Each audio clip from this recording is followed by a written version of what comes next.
मनुष्य वापस लौट आए। ये बहुत ही मनोहर बात है, बहुत ही भलाई की बात है।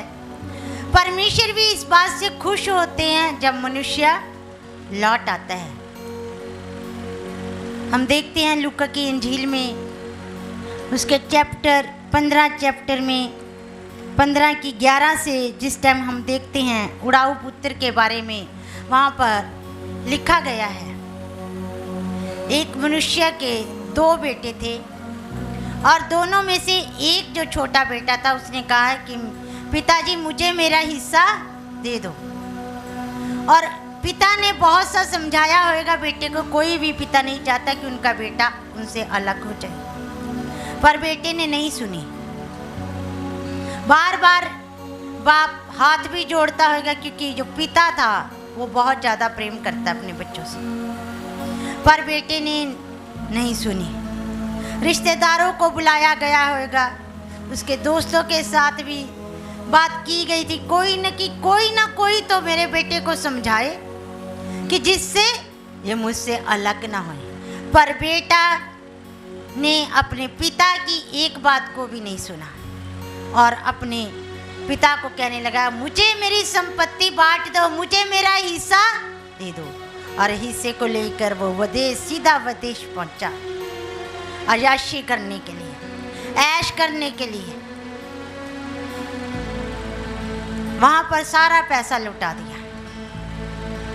वहां पे जी भर के व्यभिचार किया उसने, जी भर के अय्याशी की। होटलों में गया होगा, डांस क्लब में गया होगा, कहाँ कहाँ नहीं गया, नशे वगैरह भी खाए होंगे, क्या पता। उसने जी भर के उसने अपने पिता की इच्छा को पूरा नहीं किया, जी भर के विदेश जाके अपनी इच्छा को पूरा किया। और अपनी इच्छा को पूरी करने के कारण ही वो बेटा पाप में पड़ गया और वो बेटा दुखों से और मुसीबतों से घिर गया।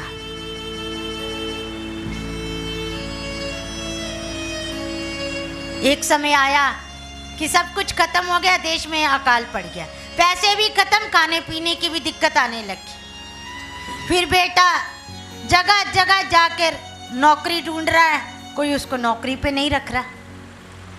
पिता के घर में सब कुछ था, पिता के घर में नौकर थे, चाकर थे, सब उसकी मदद करते थे, सहायता करते थे, हर समय उसकी केयर करने के लिए लोग रहते थे।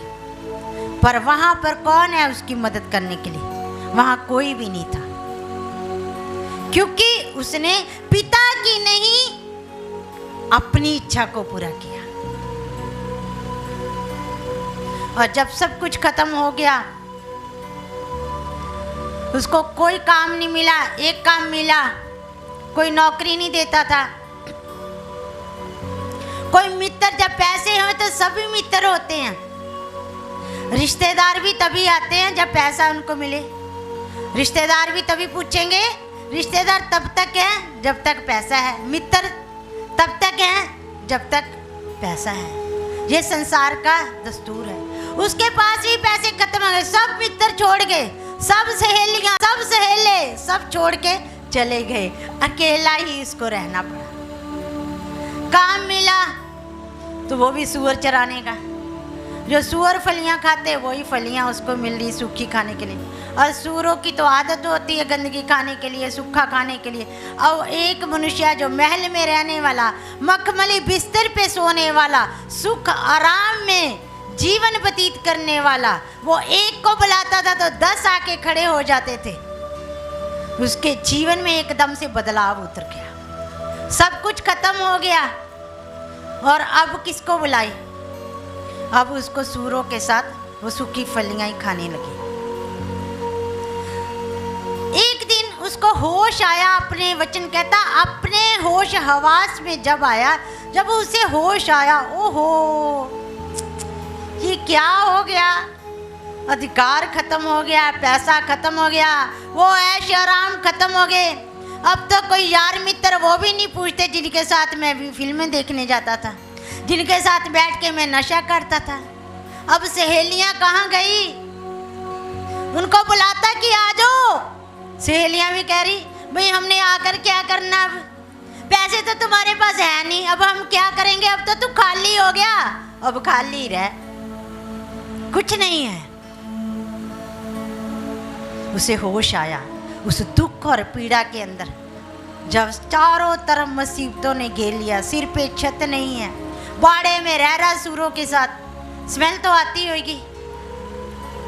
एक शहंशाह का बेटा बाड़े में रह रहा, अब बदबू तो आएगी। हम एक बार किसी के घर में गए तो वहाँ पे उनके घर में इतनी स्मेल आए, बहुत बदबू है। मैंने कहा ये बदबू क्यों आ रही है? उन्होंने बोला इन्होंने सूअर पाल रखे इसलिए आ रही है।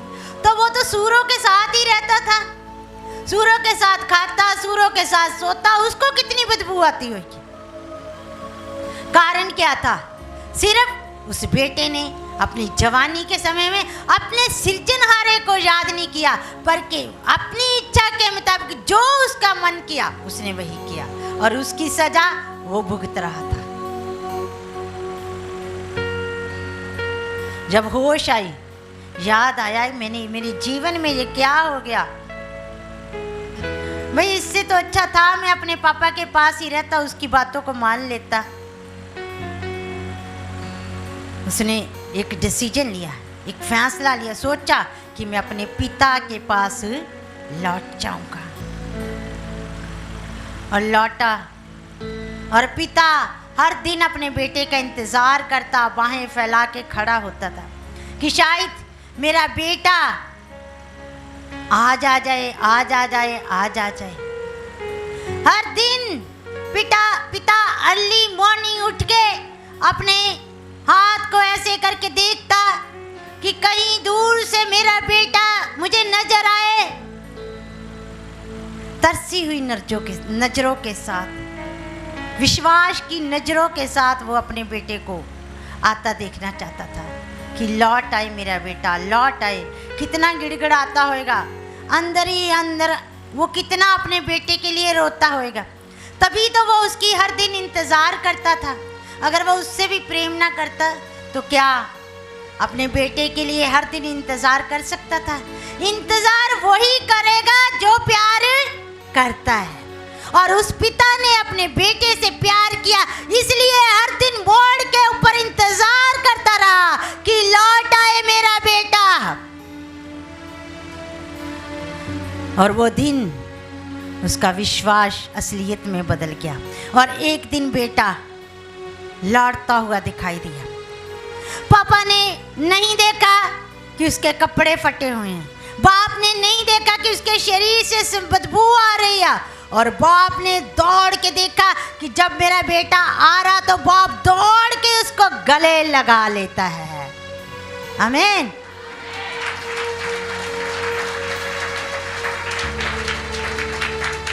सच्चा पश्चाताप, एक अच्छा डिसीजन, एक पश्चाताप आपके जीवन को बदल देता है।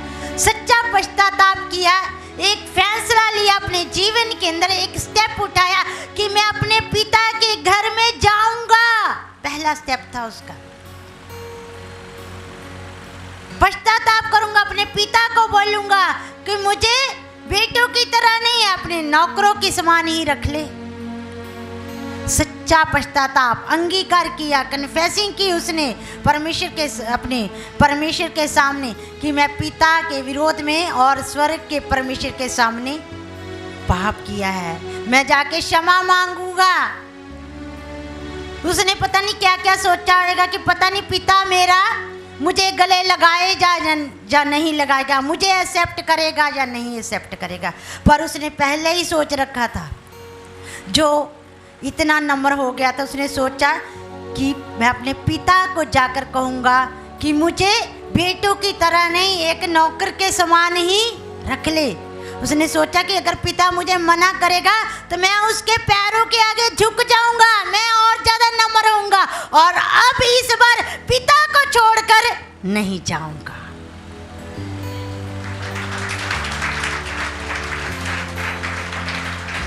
ऐसे ही परमेश्वर हर दिन अपने बच्चों की ओर आंखें उठा के देखता है।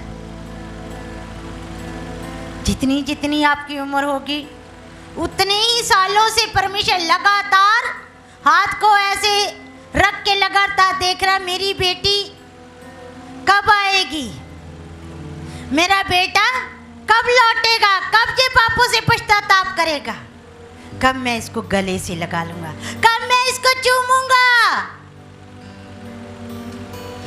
कब फिर से इसके जीवन में अच्छे दिन आ जाएंगे। जिस टाइम परमेश्वर की संगति से दूर हो जाते हैं, वचन से दूर हो जाते हैं, अपने पिता की आज्ञा को नहीं मानते, जब हम पिता परमेश्वर की आज्ञा को नहीं मानते तो दुख ही दुख को प्राप्त करते हैं।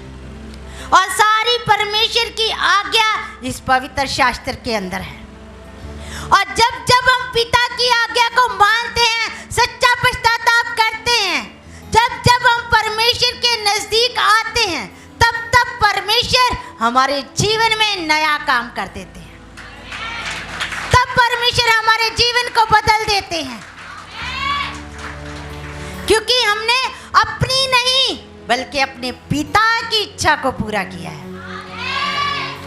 परमेश्वर इसी इंतजार में रहता है कि कब मेरे बेटे, कब मेरी बेटियां मेरी आज्ञा के पालन करें, मेरी आज्ञा को माने, कब मेरे नजदीक आएंगे। वो आज भी हाथ फैलाए हुए खड़ा हुआ। पर कई लोग क्या करते हैं, परमेश्वर को जानते हैं, परमेश्वर को समझते हैं, फिर भी मार्ग के अंदर चलते चलते पाप करते हैं। प्रभु को जानते भी हैं, प्रार्थना भी करते, वचन भी पढ़ते, पर फिर भी संसार को खुश करते हैं, फिर भी दो तरह का जीवन जीते हैं, फिर भी व्हाट्सएप पे चैटिंग, फिर भी गंदे काम, फिर भी वीडियो देखनी, फिर भी घूमना लड़कों के साथ, लड़कियां लड़कों के साथ घूमी जा रही हैं, फिर भी यहाँ आते ठीक, बाहर जाते बोतल पकड़ ली, फिर भी सिगरेट को नहीं छोड़ रहे। क्या सिगरेट पकड़ सकती है आपको? सिगरेट तो इतनी छोटी सी सिगरेट होती है, और आप 5-6 फुट के, 7 फुट के इतने बड़े बंदे को कैसे सिगरेट पकड़ के रख सकती है? वो छोटी सी बोतल के गुलाम बन जाते हैं। दो तरह का जीवन ना जिए। यीशु के करीब आए, यीशु के पास जब बेटा लौट आया, और अपने पिता के पास जब बेटा लौट आया, और पिता ने ये नहीं पूछा उससे कि कितने लाख, कितने करोड़ रुपया तुम खर्च करके आया, वो सारे मैं नहीं तुझे घुसने देना, तूने तो इतने पैसे वेस्ट कर दिए, मेरी जायदाद, मेरी संपत्ति सारी वेस्ट कर दी तूने, मैं क्यों तुझे वापस अपने घर में रखूं? क्या तूने मेरी इच्छा को पूरा किया? क्या तूने मेरी आज्ञा को माना था? वो दयावंत परमेश्वर वो ऐसे सवालों को नहीं पूछता।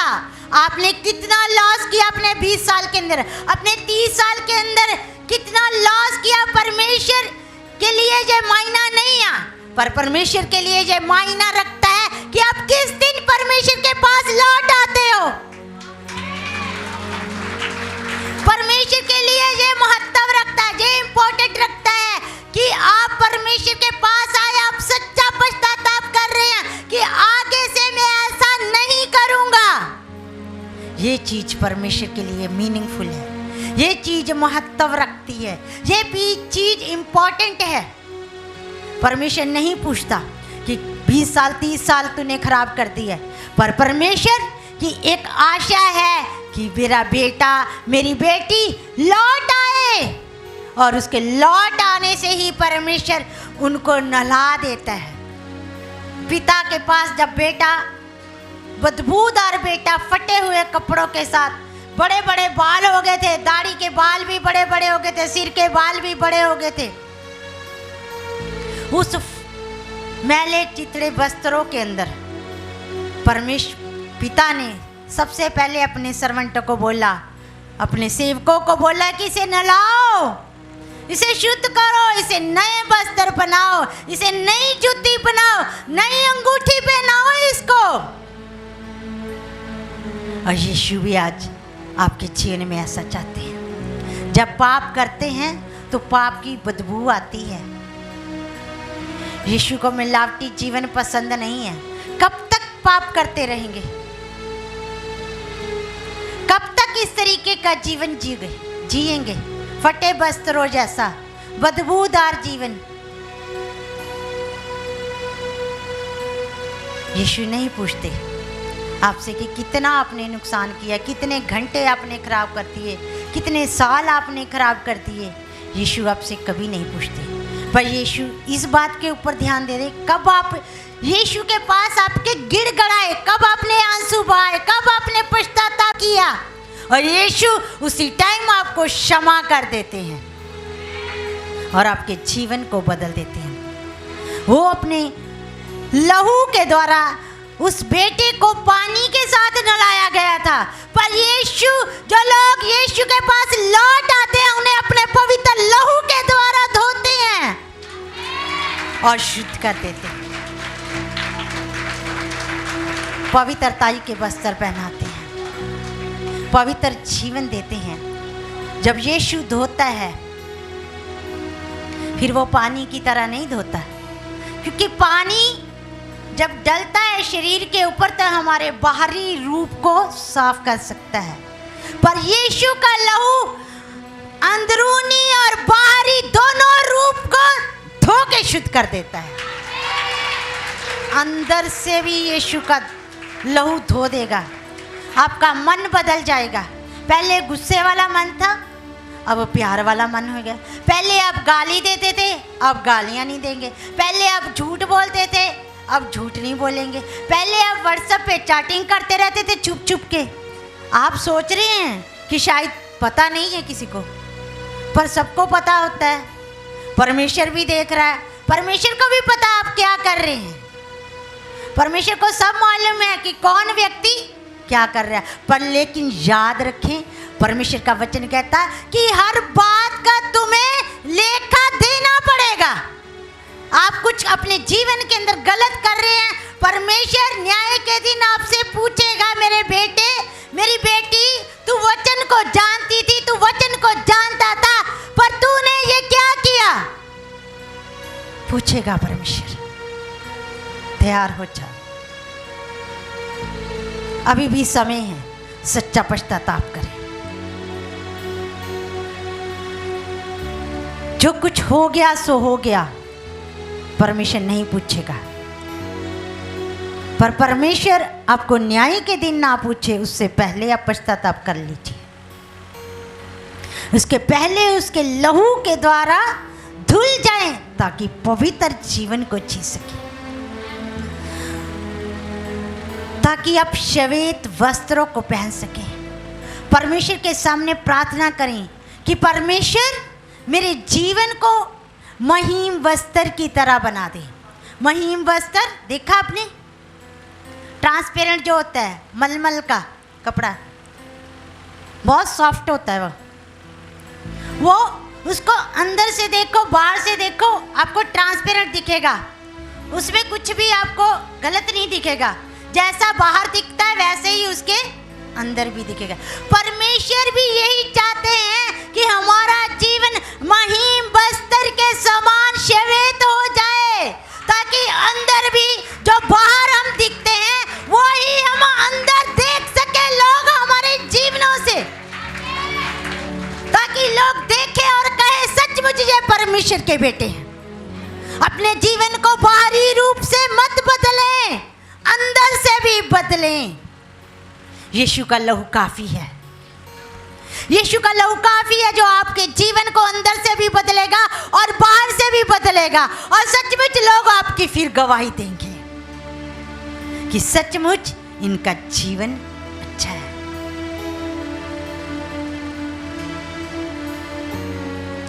अन्यथा